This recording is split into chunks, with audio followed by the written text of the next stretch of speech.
A Santa Escritura. Então o reino dos céus será semelhante a 10 virgens, que pegando as suas lamparinas, saíram a encontrar-se com o noivo. 5 delas eram imprudentes e 5 prudentes. As imprudentes, ao pegar as suas lamparinas, não levaram óleo consigo, mas as prudentes, além das lamparinas, levaram óleo nas vasilhas. E como o noivo estava demorando, todas ficaram sonolentas e adormeceram. Mas à meia-noite ouviu-se um grito: eis o noivo, saiamos ao encontro dele. Então todas aquelas virgens se levantaram e prepararam as suas lamparinas. E as imprudentes disseram às prudentes: deem a nós um pouco de óleo para que vocês trouxeram, porque as nossas lamparinas estão se apagando. Mas as prudentes responderam: não, porque então vai faltar tanto para nós como para vocês. Vão aos que vendem e comprem óleo para vocês. E saindo elas para comprar, chegou o noivo, e as que estavam preparadas entraram com ele para a festa do casamento, e fechou-se a porta. Mais tarde chegaram as virgens imprudentes, dizendo: Senhor, abre a porta para nós. Mas o noivo respondeu: em verdade lhes digo que não as conheço. Portanto vigiem, porque vocês não sabem o dia e nem a hora. Oremos mais uma vez. Senhor, prepara o nosso coração, traz um anseio para encontrar com o Senhor essa noite. E se há alguém aqui despreparado, sem óleo, que essa noite o Senhor alerte e avive esse irmão, a começar de mim. Em teu nome, Jesus, eu oro e peço isso. Amém. Meus irmãos, há 3 semanas atrás eu estava vindo de Belo Horizonte, fui ajudar num treinamento missionário e peguei o ônibus em BH às 9, com o propósito de chegar domingo de manhã aqui às 6. E eu pensei, dá tempo de eu vir para a escola bíblica, não é verdade? E o que aconteceu é que o ônibus quebrou. O ônibus quebrou ali perto de Pará de Minas e começou a demorar para tentar arrumar o ônibus, demorando. Falei, já mandei uma mensagem para Sharon, não vou chegar a tempo, já deixei ela preparada, a EBD vai ser com você a aula. Foi bom que depois eu falei: Sharon, você vai ter que dar aula nas próximas EBDs, que os irmãos gostaram da sua aula, quer que você seja professor agora. Mas começou a ficar um clima tenso no ônibus, porque algumas pessoas, foi no dia que tinha vestibular na UFO. Alguns jovens estavam vindo para o vestibular da UFO e eles pensaram a mesma coisa que eu acho que os portões fechavam às 10 horas e eles pensaram: chegamos 6h30 em Uberlândia, dá tempo. Só que daí, com o atraso, o cronograma era: vai chegar às 9h30 em Uberlândia. Não sei se aqueles jovens que vieram para o vestibular deu tempo deles entrarem, mas o povo brigando com o motorista e o motorista falando: olha, vocês têm que ser mais precavidos, vocês tinham que ter vindo ontem por uma prova. E de alguma maneira eu concordei com aquele motorista, o povo bravo com ele, porque eu não sei se o ônibus vai quebrar ou não, isso pode acontecer, é raro. Mas nós vimos ali, meus irmãos, pessoas que não estavam preparadas. Eles não estavam precavidos para um incidente, para algo que podia acontecer. E nós sabemos que vestibular, quando o portão fecha, você pode chorar lá na porta, você pode espernear, você pode fazer o que for. 10 horas fecha o portão do vestibular, não é assim, jovens? Não entra depois, não. Meus irmãos, nós devemos estar precavidos para coisas importantes. Mas o que seria mais importante para um cristão? O que seria mais importante para que um servo do Senhor Jesus esteja preparado? Ou melhor, outra pergunta: o que arde no seu coração que faz com que você se prepare? Deveria ser um encontro com o nosso amado Senhor Jesus. O nosso coração deveria ansiar, assim como um jovem se prepara um ano para uma prova, ansiando por aquele dia, estando preparado para aquele dia. No coração de um cristão deveria ansiar no seu coração o encontro para o seu Senhor, e deveria ser a sua principal preocupação para estar preparado para esse encontro. Aqui nós estamos no capítulo 25, no capítulo 24, Jesus ele pregou muito sobre a sua segunda vinda. E daí logo no capítulo 24, ele começa a contar parábolas, e as parábolas do capítulo 24 e 25 são parábolas que falam da volta de Jesus. Jesus volta, e essa parábola que nós estamos vendo é mais uma parábola onde Jesus fala que o reino dos céus é semelhante. Nós vimos 3 parábolas já. Ele falou que o reino dos céus é semelhante, lembra de um tesouro oculto no campo. Depois nós vimos na semana passada Jesus falando que o reino dos céus é semelhante a um rei que prepara uma festa para o seu filho de casamento. E agora nós vemos que Jesus fala que o reino dos céus é semelhante a um casamento, aonde as 10 virgens são 5 nécias ou 5 imprudentes e 5 prudentes ou 5 sábias. Naquele contexto judaico, meus irmãos, é diferente do nosso contexto. No contexto de Brasil, quem atrasa é a noiva. Qual noiva aqui que atrasou muito no dia do casamento? A Sharon atrasou quase 1 hora, mas não foi culpa dela não, o pai dela que é atrasado mesmo. No contexto brasileiro, a gente fica na expectativa da noiva chegar, não é mesmo? O noivo geralmente está ali na frente, ansioso, suando ou chorando, e a noiva atrasa. Mas eu dou um conselho para as noivas: não atrasa muito não, que é inconveniente, tá? Um pouquinho pode. Mas no contexto judaico, a expectativa, o principal ator da noite ou do casamento é o homem. No contexto judaico é assim. Ele atrasava às vezes dias no casamento do contexto judaico.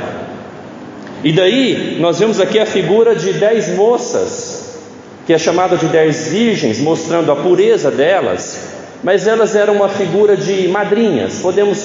Não tem essa figura também na cultura judaica, mas uma contextualização seria que elas eram madrinhas, amigas da noiva, e diz que elas ficavam esperando com uma lamparina. E naquela época, vocês sabem, o óleo era importante para manter a lamparina acesa, porque quando o noivo chegava, ele chamava a noiva e eles iam num cortejo para o casamento. Então, essas madrinhas, entre aspas, que não tinham óleo, as suas lâmpadas iriam apagar, e diz os comentaristas que quem não tinha uma lâmpada acesa era considerado como um intruso para a festa, ou era considerado até uma pessoa perigosa, talvez um ladrão para aquela festa. Então o ingresso, digamos assim, para o dia do casamento era ter a lâmpada acesa, porque essa pessoa significava que ela estava à espera, ela fazia parte do casamento. Meus irmãos, hoje nós não vamos nos atentar para os pormenores, o que significa essa lâmpada e esse óleo, talvez eu comente um pouquinho, mas o que esse texto tem a nos dizer, uma parábola, nós devemos nos atentar à sua mensagem central. O que esse texto está claro para cada um de nós é que Jesus vem e devemos estar preparados. O rei vem, o noivo vem e devemos estar preparados. Essa é a mensagem central desse texto para nós. A Bíblia falava muito, lembra no Velho Testamento, os profetas falavam que Jesus viria a primeira vez, e a Bíblia se cumpriu, Jesus veio a primeira vez. E agora no Novo Testamento, meus irmãos, a Bíblia fala que Jesus vem segunda vez. Se ele veio a primeira vez cumprindo as profecias, ele vai vir segunda vez cumprindo não só profecias, cumprindo as próprias palavras dele. Nós lemos Apocalipse no começo do culto que ele fala: eu venho sem demora. Jesus vem, meus irmãos, e nós devemos estar preparados. Jesus vai voltar para essa terra. Achei tão interessante hoje, voltando de Monte Carmelo, da nossa viagem missionária, daí o Kaique do nada vira para mim, meu filho mais velho, e fala assim: vai ser tão legal quando Jesus voltar? Do nada ele fala isso. Jesus vai voltar e vai ser tão legal. E ele falou assim: nós vamos estar nas alturas e os pecadores vão ser condenados na terra. Falou: esse menino está bom de teologia, é isso mesmo. Falei: Kaique, hoje eu vou pregar sobre isso. Não é verdade, filho? Hoje eu vou pregar sobre isso. Jesus vem, meus irmãos, e Ele vem para casar-se com a sua noiva, a igreja, aquela que Ele comprou com o seu próprio sangue, aquela que Ele deu a própria vida por ela sacrificialmente. Jesus vem para esse grande dia. Nós vimos a semana passada que já está tudo pronto para o banquete, lembra de Mateus capítulo 22? E a noiva está se preparando, mas Jesus vem também para julgar esse mundo. Jesus vai julgar vivos e mortos. Jesus vem também com o propósito de lançar no inferno o diabo e a sua equipe. Apocalipse fala que a equipe do diabo é a besta, o falso profeta e o próprio diabo. E Jesus também volta com o propósito de receber toda a honra e toda a glória. Filipenses capítulo 2, versículo 10 e 11 fala que todo joelho vai se dobrar perante Ele, toda língua vai confessar que Jesus é o Senhor. Vai ser maravilhoso. Jesus vem. Meus irmãos, e no versículo 6 nos mostra que Ele vem de repente. Versículo 6 fala: mas à meia-noite ouviu-se um grito: eis o noivo. Nos mostrando que Ele vem de repente. O próprio Senhor Jesus falava sobre isso, que Ele vem como ladrão, como quando ninguém espera. Meus irmãos, os cristãos, ele deve amar, deveria viver nessa expectativa. O nosso coração devia ansiar por isso. Um dia eu vou encontrar com o meu Salvador. Jesus vem. Às vezes a gente fala que queria que Jesus voltasse para a gente parar de sofrer. Quem já passou esse momento? A vida está tão difícil, tantos problemas, notícias ruins. A gente fala assim: Jesus devia voltar logo. Não deve ser essa a sua motivação para a ânsia de Jesus, a volta de Jesus. A sua motivação deve ser a motivação de encontrar o seu Salvador amado. Nós devemos ansiar, meus irmãos. E é interessante que a igreja do primeiro século, ela vivia nessa expectativa. Tanto que em Atos no capítulo 2, nós vemos coisas que eles faziam, que é claro que eles viviam nessa expectativa. Por exemplo, diz em Atos 2, de 42 a 47, que eles se reuniam todo dia. Diz que eles vendiam tudo que têm e dava para os apóstolos repartir entre as pessoas. Diz que eles tinham temor e perseverança. Por que eles faziam tudo isso? Por que eles vendiam seus bens? Por que eles se reuniam todo dia? Porque na cabeça deles, no coração deles, eles pensavam: Jesus vem na nossa geração. Por isso essa entrega da igreja do primeiro século. Por isso que eles vendiam seus bens e davam para a igreja. Porque se eles imaginassem assim: Jesus volta logo, para que eu preciso de um terreno? Não devemos fazer isso, porque o livro de Atos é um livro histórico.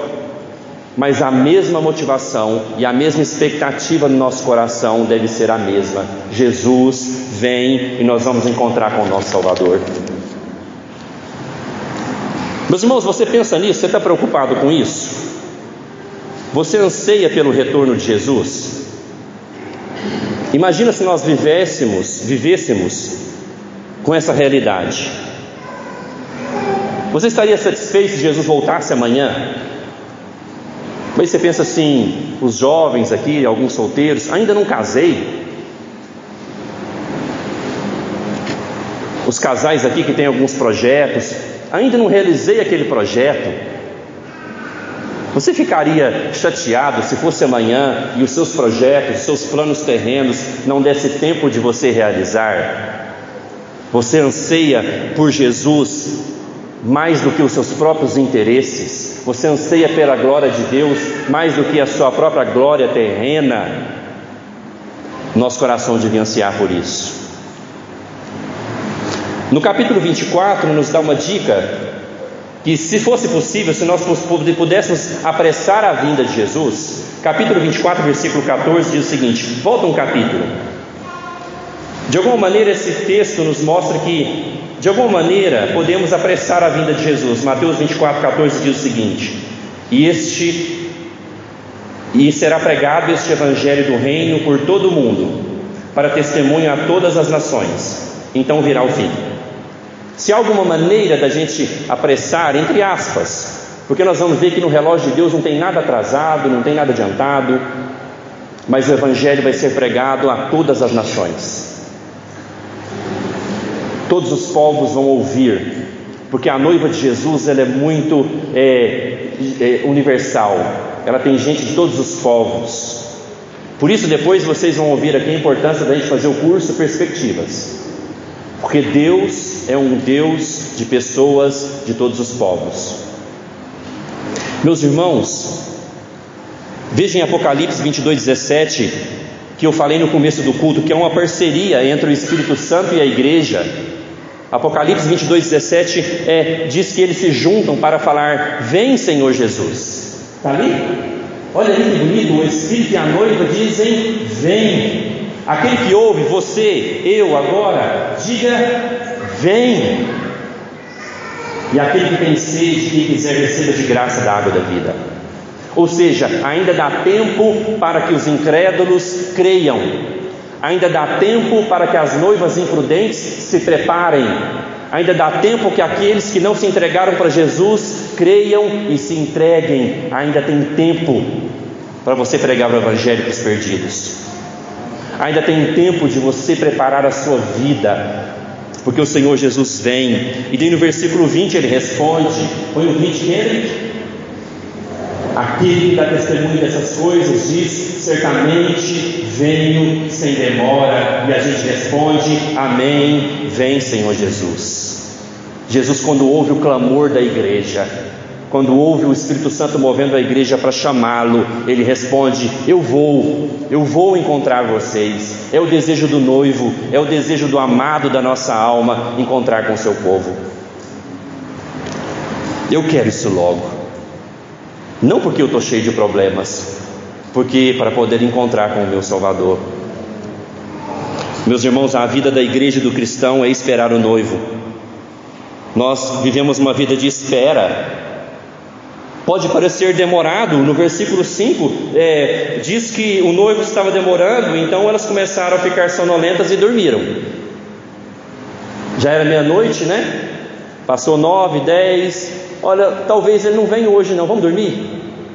Às vezes parece demorado, né? Tem mais de 2000 anos que a igreja prega isso: Jesus vem, Jesus vem. Para nós parece demorado, meus irmãos, mas Jesus, nós vimos ali Apocalipse 22:20, e ele fala: eu venho sem demora. Para nós pode parecer demorado, mas no relógio de Deus não tem nada atrasado. Ele vem. Meus irmãos, ele vem e nós devemos estar vivendo, esperando. Nós devemos estar prontos, porque aqui, meus irmãos, vai dizer que tem algumas dessas madrinhas ou dessas virgens que fazia parte do cortejo, amigas da noiva.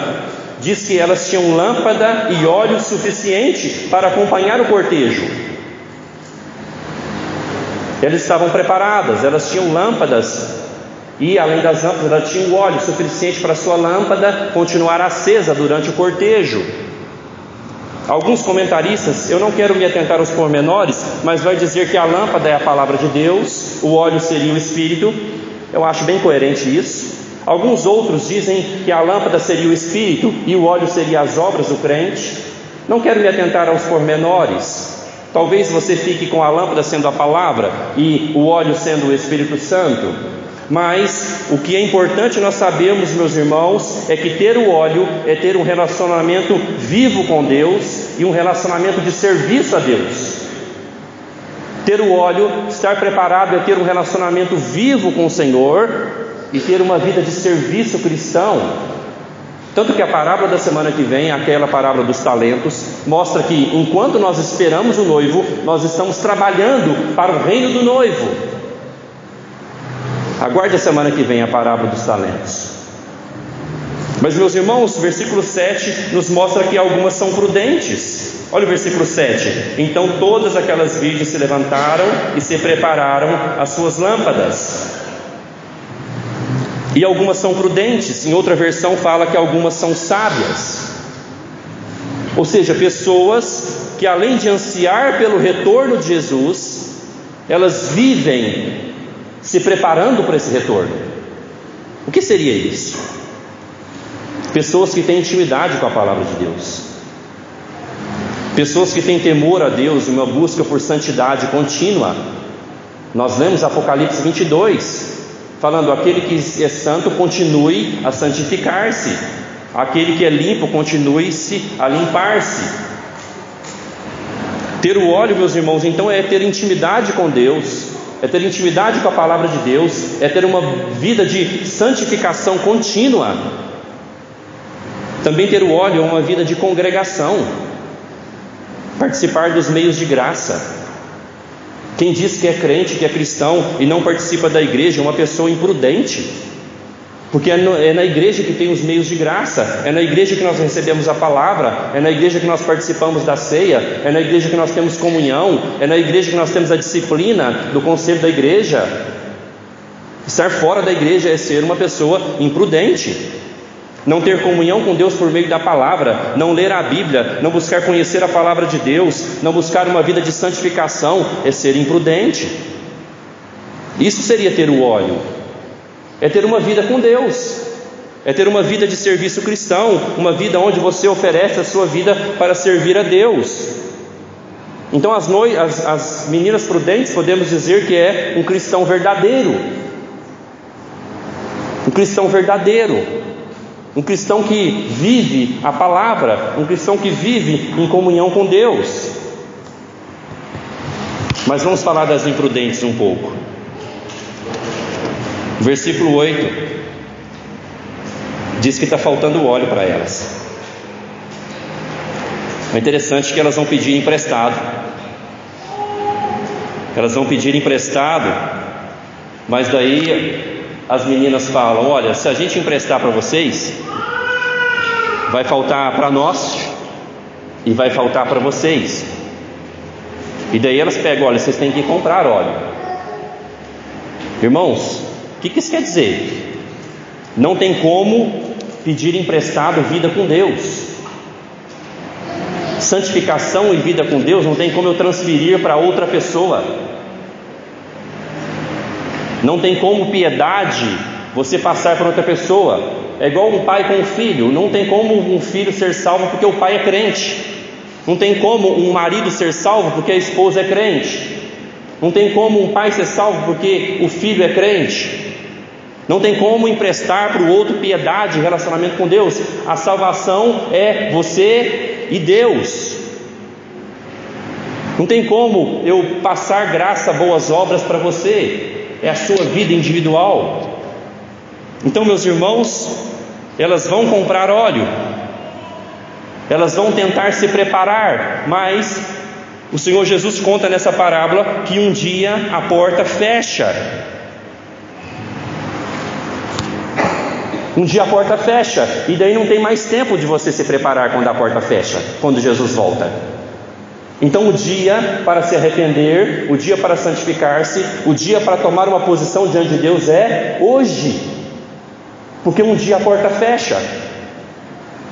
E daí você vai tentar preparar a sua vida, e quando você volta, a porta está fechada. Meus irmãos, essa parábola é assustadora. Você sabe por que essa parábola é assustadora? Porque nós vemos aqui que 50% das pessoas dessa parábola vão para o inferno. Se a gente traduzir isso para a igreja, nós diríamos, fazendo uma analogia para essa parábola, que a metade da igreja vai para o inferno. Essa parábola é assustadora para nós, meus irmãos. A metade da igreja tem a lâmpada, mas não tem o óleo, não tem vida com Deus, não está pronta. A metade da igreja, de acordo com essa parábola, vai para o inferno, a porta se fecha para ela. E elas pedem: Senhor, abre as portas. E o Senhor vai dizer para elas: eu não as conheço.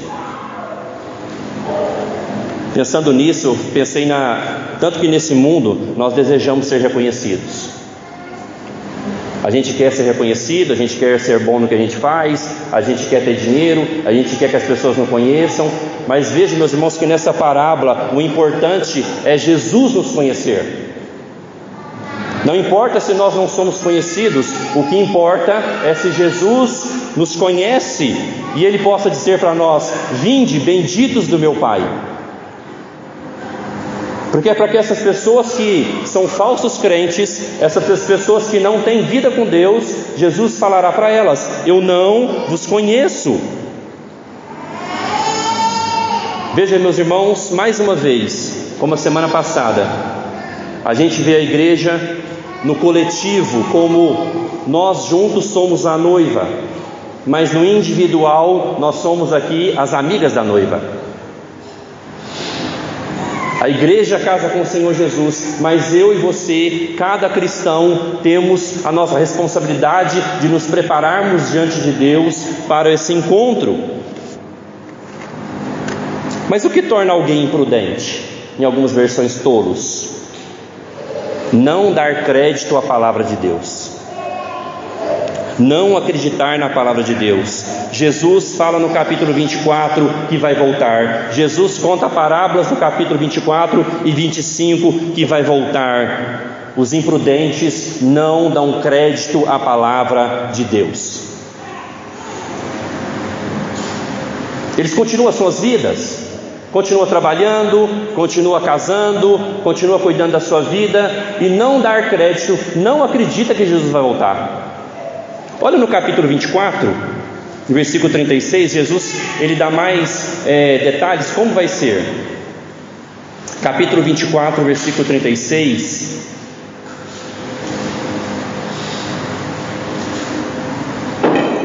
Olha o que Jesus disse: mas a respeito daquele dia e hora ninguém sabe, nem os anjos dos céus, nem o Filho, senão o Pai. Pois assim como foi nos dias de Noé, assim será também a vinda do Filho do Homem. Pois assim como nos dias anteriores do dilúvio comiam e bebiam, casavam e davam-se em casamento, até o dia em que Noé entrou na arca, e não perceberam até que veio o dilúvio e o levou a todos, assim será também a vinda do Filho do Homem. Noé estava ali construindo a arca, e diz que Noé era um pregador da justiça. Noé está falando: Deus vai destruir esse mundo, Deus vai castigar esse mundo, e ele vai construir a arca, e as pessoas não acreditavam. Diz que a vinda de Jesus será como nos dias de Noé, as pessoas cuidando da sua própria vida, preocupando em comprar a sua casa própria, preocupando em fazer o seu mestrado, preocupando em melhorar, em ganhar mais dinheiro, preocupando em aumentar o seu terreno, preocupando em comprar um sítio, preocupando em cuidar do seu físico, ficar bonitão, preocupando em arrumar um namorado, preocupando em arrumar um casamento. As pessoas se casam preocupando com seus próprios interesses e não se preparam para o dia da vinda do Senhor, e essas pessoas serão pegas de surpresa. Assim como na vinda de Noé, Jesus fala, será a vinda do Filho do Homem. As pessoas preocupando com seus próprios interesses e não se preocupando com o reino de Deus e com o seu relacionamento com Deus. Eu diria que essas amigas da noiva, elas não eram boas amigas, porque a noiva contava com elas para o cortejo, mas elas não poderiam acompanhar o cortejo porque não estavam preparadas. Assim, talvez a igreja tenha crentes que não são bons amigos para a igreja, não são confiáveis, não estão dispostos a servir, a contribuir, a servir e ajudar a igreja. Não tem óleo, não tem vida com Deus. Meus irmãos, Jesus, no versículo 13, ele faz uma afirmação: portanto, vigiem, porque vocês não sabem o dia e nem a hora. Nós não sabemos.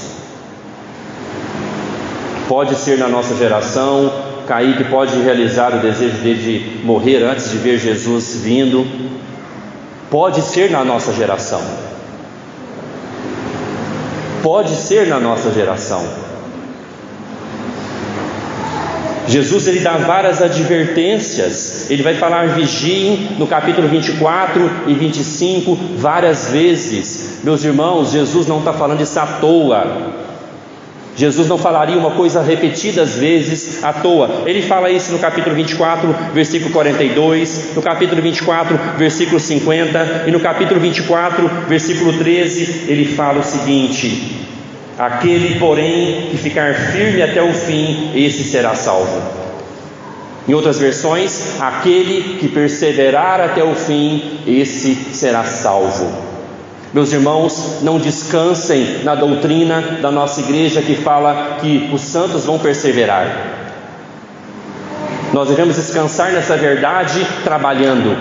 Nós devemos descansar nessa verdade da perseverança dos santos lutando. Nós devemos descansar nessa verdade santificando. Nós devemos descansar nessa verdade buscando a Deus. Cuidado para você não acreditar que uma vez salvo e salvo para sempre, mas as suas obras mostram que talvez você nunca se converteu, nunca teve um encontro real com Jesus e não tem óleo, não tem vida com Deus. Meus irmãos, cuide da sua vida com Deus, compre óleo. Vocês estão me entendendo quando eu falo assim?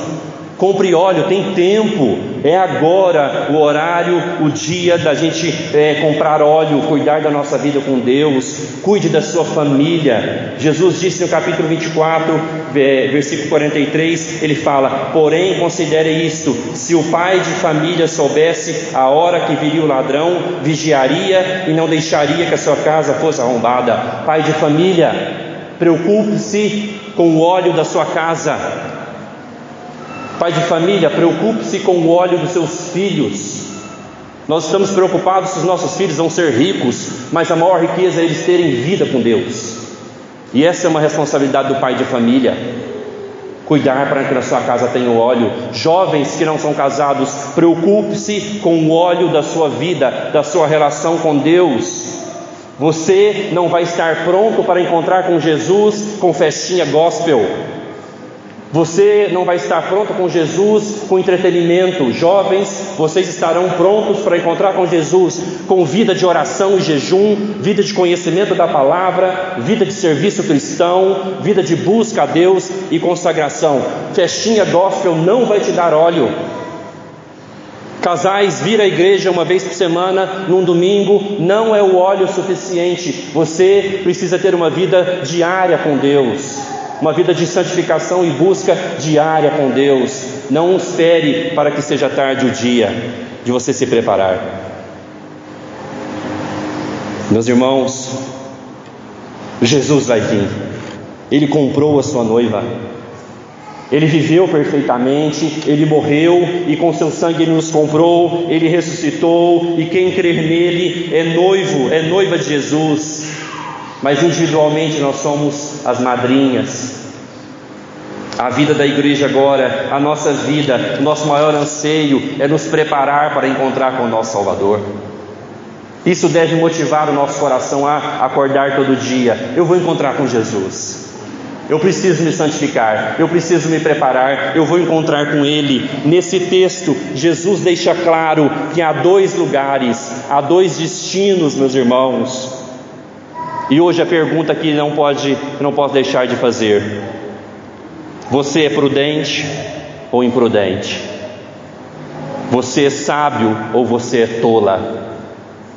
Quem você é nessa parábola? Só tem duas respostas. Não tem como você falar assim: eu estou com meio óleo.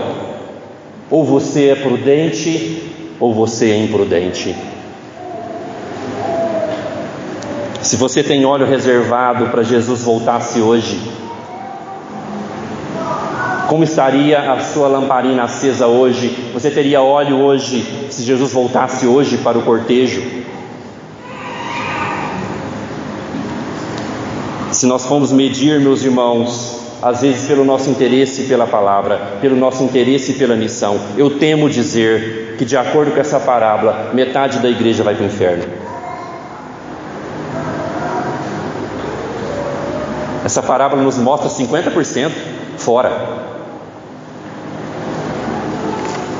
Mas a boa notícia é que dá tempo. Porque nós temos hoje. E amanhã? Amanhã eu não sei. Nós temos hoje para nos preparar. Então a aplicação hoje, meus irmãos, ela só poderia ser uma. Faça uma análise da sua vida, como está o seu óleo, como está a sua santificação, como está a sua vida com Deus.